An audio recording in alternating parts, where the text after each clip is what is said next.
Imagine waking up one day to find your savings account empty, your credit cards maxed out, and a stack of overdue bills on your kitchen table. No, you weren't robbed. You didn't go on a wild spending spree. You're just middle class in 2025. Sounds like a nightmare, right? Well, for millions of Americans, it's becoming reality. The middle class isn't just struggling, it's on life support. The flat line is coming faster than you think.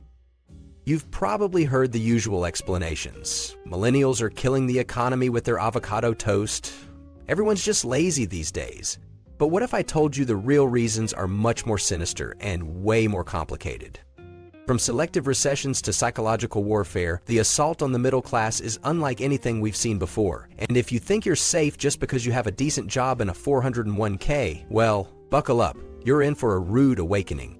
So, are you ready to find out why your bank account feels like it's stuck in 1,995 while your bills are partying like it's 2,099? Let's dive into the bizarre, infuriating, and sometimes downright absurd reasons why the middle class is dying and what it means for all of us.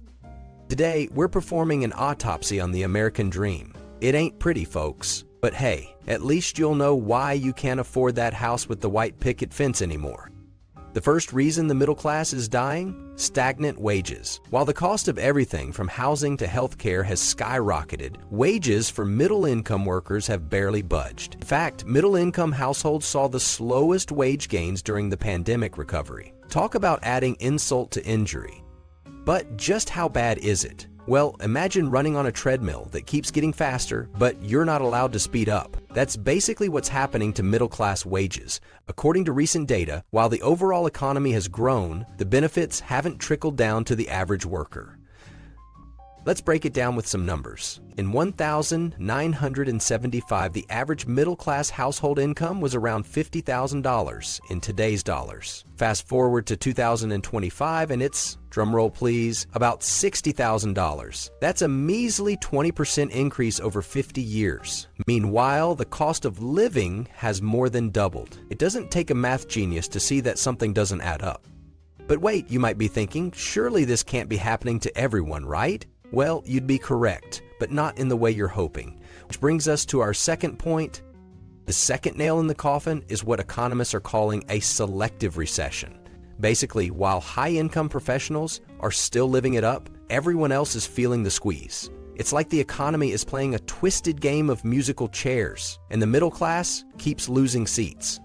Recent data shows serious credit card delinquencies jumped from 3.7% to 7.1%. Looks like those emergency savings are going towards emergencies like, groceries. But here's the kicker. This isn't happening to everyone equally. While middle-income families are struggling to keep up with credit card payments, the wealthy are engaging in what economists call revenge spending, splurging on luxury goods and experiences.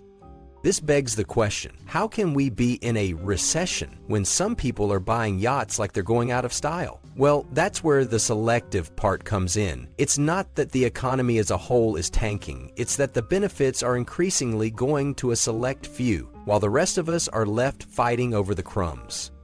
But surely people must be saving money somewhere, right? Well, about that. The personal savings rate for middle-aged households has dropped to just 4.4%, way below the historical average of 6.37%. So much for that rainy day fund. It's more like a drought. And this isn't just about people being bad with money. When every penny is going towards essentials, there's simply nothing left to save. This leads us to a troubling question. If people can't save now, what happens when they retire? Or if they lose their job? Or if there's a medical emergency? It's like the middle class is walking a financial tightrope without a safety net. But the problem goes even deeper than that. The lack of savings isn't just affecting individuals, it's reshaping the entire economy. When the middle class can't afford to buy things, businesses suffer. When businesses suffer, they lay off workers. When workers get laid off, well, you get the picture. It's a vicious cycle that's eroding the very foundation of our economy. Now you might be wondering, if things are so bad, why don't I see people rioting in the streets? Well, that brings us to our third point, which might be the most insidious of all. The third reason is a bit more insidious. It's what some are calling the treadmill effect. Basically, even if you're making what seems like a decent income, high expenses and debt mean you're running in place financially. All work and no play makes Jack a dull boy, and apparently a broke one too.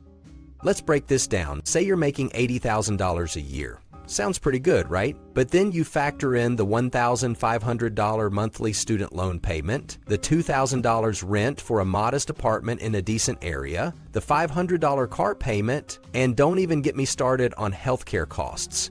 Suddenly, that $80,000 doesn't seem so cushy anymore. And here's the real kicker. Unlike previous generations, today's middle class often needs two incomes just to maintain the same standard of living. Remember when one income could support a family of four? Yeah, those days are long gone. Now, both parents are working full-time just to keep their heads above water. But surely, if you're working that hard, you must be getting ahead somehow, right? Well, that's where things get really depressing. Despite all this hard work, many middle-class families find themselves treading water at best. It's like being stuck in a hamster wheel. You're running as fast as you can, but you're not actually going anywhere. This treadmill effect isn't just exhausting, it's demoralizing. Which brings us to a critical question. What's the psychological toll of this constant financial stress?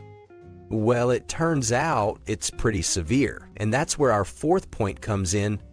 This isn't just about money, it's messing with people's heads. The constant financial stress is taking a psychological toll. Middle-class professionals are feeling trapped, disillusioned, and resentful. And when people feel like the system is rigged against them, well, let's just say it doesn't bode well for social stability. Studies have shown that financial stress can lead to anxiety, depression, and even physical health problems. It's like the middle class is caught in a perfect storm of economic and psychological pressure. The effects are For instance, financial stress is one of the leading causes of divorce. It's also linked to decreased productivity at work, which can lead to a vicious cycle of poor performance and job insecurity. And let's not forget about the impact on children. Kids growing up in financially stressed households often perform worse in school and have higher rates of behavioral problems. But perhaps the most concerning aspect is the erosion of hope. Many middle-class Americans no longer believe in the possibility of upward mobility. They've lost faith in the idea that hard work will be rewarded. And when people lose hope in the system, that's when things can get really dicey. This leads us to a crucial question. If the middle class loses faith in the American dream, what happens to the social fabric of our country? It's not just idle speculation. Historical examples show that when the middle class feels squeezed and hopeless, it can lead to political instability, social unrest, and even the rise of extremist ideologies. Are we headed down a similar path? Now, you might be thinking, surely our leaders are aware of this problem. What are they doing about it? Well, that brings us to our fifth point. Political responses to the middle-class crisis have been, let's just say, mixed. Some politicians are proposing things like higher tariffs and reduced immigration. But critics argue that'll just drive up costs even more. It's like trying to put out a fire with gasoline while wearing a highly flammable suit. Let's take a closer look at some of these proposals. Higher tariffs, for instance, are meant to protect American jobs by making foreign goods more expensive. Sounds good in theory, right? But in practice, it often leads to higher prices for consumers, that's you, by the way, and can spark trade wars that hurt American businesses. Then there's the immigration debate. Some argue that reducing immigration will lead to higher wages for American workers. But many economists point out that immigrants often take jobs that Americans don't want and that they actually stimulate economic growth by starting businesses and paying taxes. So, if these solutions aren't the answer, what is? Well, that's the million-dollar question. Or should I say, the middle-class question? Some experts argue for more progressive taxation to redistribute wealth. Others push for investments in education and job training to help workers adapt to the changing economy. And still others advocate for stronger labor protections and a higher minimum wage.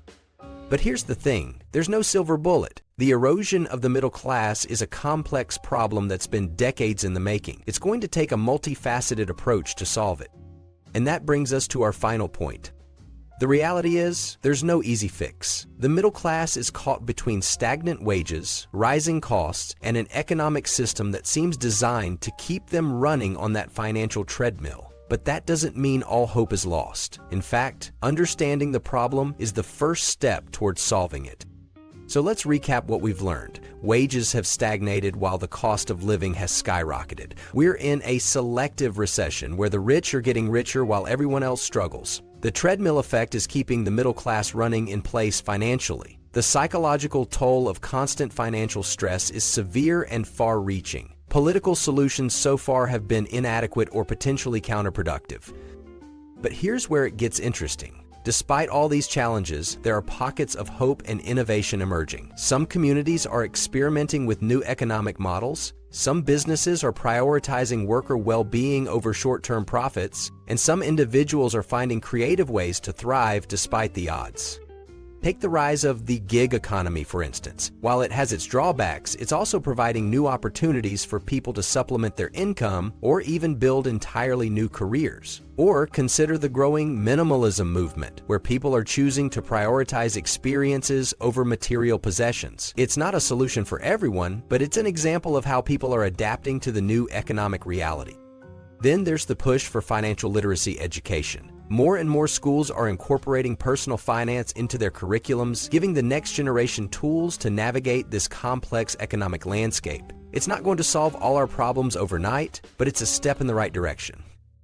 But perhaps the most powerful tool we have is awareness. The more we understand about how the economy really works and doesn't work for the middle class, the better equipped we are to make changes, both individually and collectively. So, what can you do? Well, for starters, stay informed. Keep learning about economics, personal finance, and the forces shaping our world. Engage in discussions about these issues with friends, family, and colleagues. And when it comes time to vote or make economic decisions, consider the broader impact on the middle class and the economy as a whole. Remember, the middle class didn't start dying overnight, and it won't be revived overnight either. But with understanding, innovation, and collective action, we can start to turn the tide. Now you might be wondering, is it really possible to save the middle class, or is it too late? Well, that's a complex question with no easy answers, but here's something to think about. Throughout history, societies have faced seemingly insurmountable economic challenges before, and while some have collapsed under the pressure, others have innovated, adapted, and emerged stronger than ever. The question is, which path will we choose? Will we continue down the road we're on, watching the middle class slowly fade away? Or will we find new ways to create economic opportunity and security for all? The choice ultimately is ours, and it starts with understanding how money really works in our economy. So, if you want to keep learning about the forces shaping our economic future, be sure to subscribe to our channel and newsletter. We'll be diving deeper into these issues, exploring potential solutions, and keeping you informed about the latest economic trends and developments. And who knows, maybe in our next video, we'll crack the code on how to actually join the 1% dot, for research purposes. Because let's face it, if you can't beat them, well, you know the rest. But in all seriousness, the fate of the middle class is too important to ignore. It's not just about economics, it's about the very fabric of our society. So let's keep the conversation going. Share your thoughts in the comments below. Have you felt the squeeze on the middle class? What solutions do you think could help? Let's start a dialogue and see if we can't come up with some ideas to breathe new life into the American dream. Remember, knowledge is power, and in this case, it might just be the power we need to save the middle class. So keep learning, keep questioning, and keep pushing for change, because at the end of the day, a strong middle class means a strong economy, and that's something we should all be fighting for.